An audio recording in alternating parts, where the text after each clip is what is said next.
பிஸ்மில்லாஹிர் ரஹ்மானிர் ரஹீம். அல்லாஹு தாலாவே இரணம் அளிக்கின்றான். எத்தனை உயிரினங்கள் இந்த உலகத்தில் வாழ்கின்றதோ அவை அனைத்திற்கும் அல்லாஹு தாலாவே உணவளிக்கின்றான். அவற்றின் அனைத்து தேவைகளையும் அவனே பூர்த்தி செய்து வருகின்றான். உதாரணமாக, உலகத்தில் நாம் வாழ்வதற்கு நமக்கு எண்ணற்ற பொருட்கள் அவசியமாக இருக்கின்றன. உயிர் வாழ்வதற்கு உணவு, உடலை மறைப்பதற்கு ஆடை, மேலும் குளிர், வெயில், மழையிலிருந்து பாதுகாப்புடன் இருக்க இருப்பிடம், இவை போல் நமக்கு எத்தனையோ தேவைகள் உள்ளன. இந்த அனைத்து தேவைகளையும் அல்லாஹு தாலா பூர்த்தி செய்கிறான். அல்லாஹு தாலா தான் பூர்த்தி செய்கிறான். அல்லாஹு தாலா அனைத்து உயிரினத்திற்கும் தோதான உணவை தருகிறான். யார் யாருக்கு என்ன பிடிக்கும், எந்த மாதிரியான உணவுகள் சாப்பிடணும் அப்படின்ற உணவுகளை அல்லாஹ் தான் ஏற்பாடு செய்கிறான்.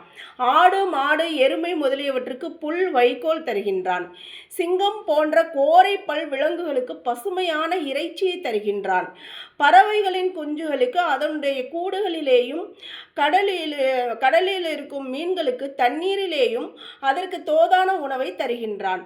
மேலும் மனிதர்களுக்கு மாமிசங்களையும் இன்னும் காய்கறிகளையும் தருகின்றான். அல்லாஹு தாலா கூறுகிறான், எத்தனையோ உயிரினங்கள் தமது உணவுகளை சுமந்து கொண்டு திரிவதில்லை. அவற்றுக்கும் அல்லாஹ் உணவு தருகிறான், இன்னும் உங்களுக்கும் தருகிறான். மேலும் அவனே அனைத்து விஷயங்களையும் கேட்கிறான், இன்னும் அறிகிறான். அனைத்து உயிரினங்களுக்கும் உணவு தரும் பொறுப்பினை அல்லாஹு தாலாவே வைத்திருக்கிறான். எந்த உயிரினம் இவ்வுலகத்தில் வந்தாலும் அது தன்னுடைய உணவுடன் தான் வருகிறது. அதாவது அல்லாஹு தாலா தன்னுடைய ஹசானாவிலே அதற்கான உணவை நிர்ணயித்துள்ளான்.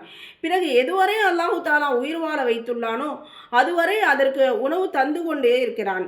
அல்லாஹு தாலா யாருக்கு எவ்வளவு விரும்புகிறானோ அவ்வளவு உணவு தருகிறான். சிலருக்கு குறைவாகவும் சிலருக்கு அதிகமாகவும் தருகிறான். அல்லாஹு தாலா சிலரை செல்வந்தர்களாகவும் சிலரை ஏழைகளாகவும் ஆக்கி வைத்துள்ளான். இதில் அல்லாஹுவின் பல்வேறு ஞானங்கள் மறைந்துள்ளன. அல்லாஹுவின் பார்வையில் அனைவரும் சமமானவர்களே. செல்வந்தருக்கு ஏழையை விட, ஏழைக்கு செல்வந்தரை விட எந்த சிறப்பும் இல்லை. அனைவரும் அவனின் அடியார்களே. எவர் அல்லாஹுவிற்கு கட்டுப்பட்டு அவனது கட்டளைகளை நிறைவேற்றுகிறாரோ அவரே அல்லாஹுவிடம் மகிழ்ச்சிக்குரியவர். ஒன்னொன்றுமே அல்லாஹுடைய நியாமத்து.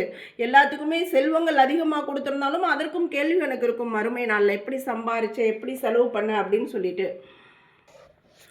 திருக்குரானில் அல்லாஹ் கூறுகிறான், வானம் என்னும் பூமியின் அனைத்து சாவிகளும் அல்லாஹுவின் கையிலேயே இருக்கின்றன. யாருக்கு அவன் பிரியப்படுகிறானோ அவருக்கு உணவை விசாலப்படுத்துகிறான் அல்லது குறைத்து விடுகின்றான். உண்மையில் அவன் எல்லாவற்றையும் அறியக்கூடியவனாக இருக்கின்றான்.